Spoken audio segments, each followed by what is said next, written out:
Meet the trolls. They sing, they dance, and have lots of fun.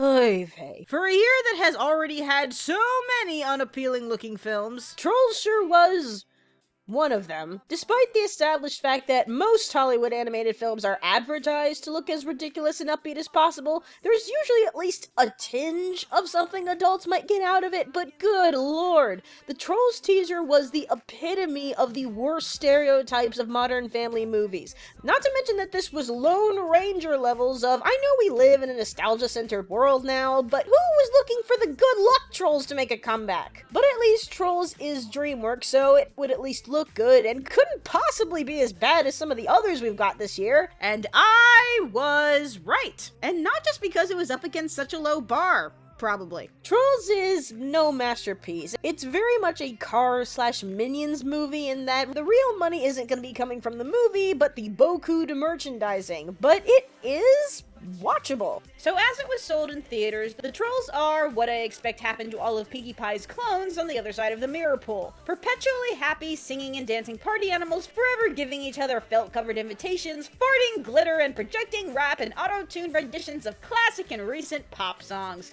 You know, that aspect of the movie that made nobody want to see this! But all the while, these walking Prozacs are being hunted as delicacies for the box trolls.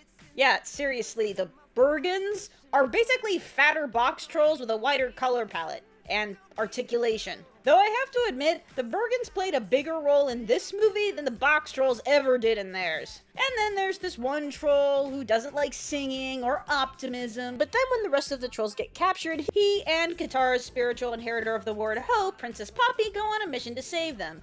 And what ultimately we get is a film that doesn't surpass any well-known formulas outside of DreamWorks finally knowing how the Bechdel test works. But at least DreamWorks seems to be aware of how obnoxious this premise must look to most grown, sane people, so made it a mission to reward the parents willing to subject themselves to such horrors for the sake of their children by making the finished product as painless as possible. Because this is fun, without really being annoying, mostly. In fact, the things that usually bug me about DreamWorks movies usually bug me because they're getting in the way of good, interesting stories. But this is Trolls, so all the superfluous, cheesy elements actually work just fine. And because this movie has already been out for a while, and because I honestly don't think anybody really cares about spoilers for this movie, let's get a little more in detail. So how does DreamWorks make this movie bearable? Well, first off, their usual strength of their animation being lovely. Everything is expressive and snappy and colorful, and the interesting choice of the design of the Trolls world, or, nature, to look like they popped out of felt activity books. And that's not a ploy for merchandising? No, of course not.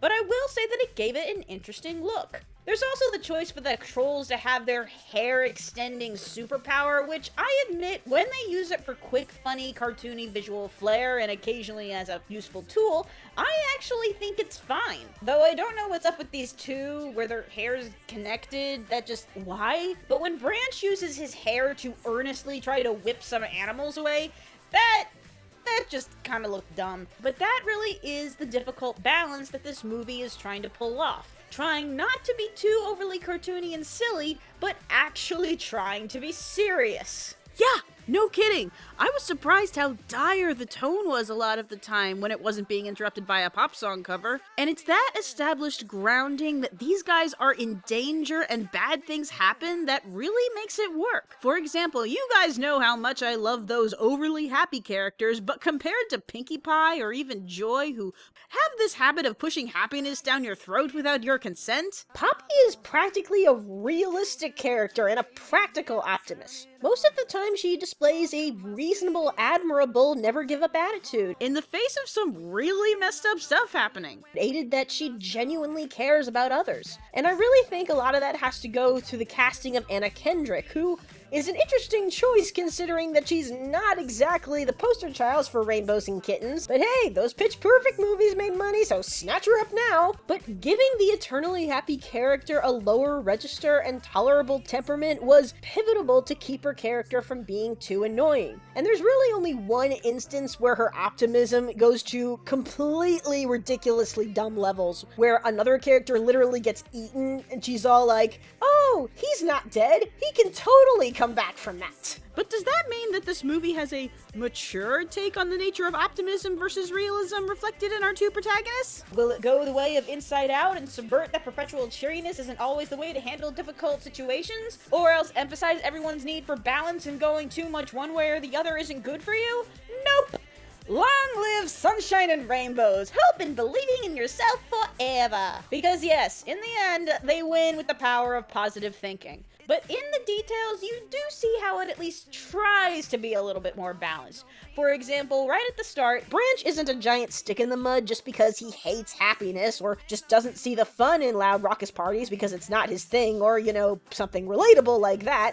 It's because he deduces that the loud singing and parties will attract their predators, which, shock, is exactly what happens. really guys, how have you guys gone this long without being caught? And this in turn shows the downside of always being eternally blissful without ever being pragmatic and thinking about the consequences. But the real obvious metaphor here is the Bergens, who are at least self-perceived, habitually unhappy species that think that the only way they can feel happiness is by eating the perpetually happy trolls. Yes, a group of depressed individuals who literally think they have to eat their feelings. And I do admit that that setup comes from a very simple fairy tale logic that I think is excellent for feature-length movies, and I really do give them credit for it. Still, for the apparent message of this film is to walk up to depressed people and tell them, hey, food isn't love, just stop being sad and be happy already. Also, that people that say they don't like loud parties secretly do, they're just too traumatized to enjoy it. So the message is not terribly complex, but there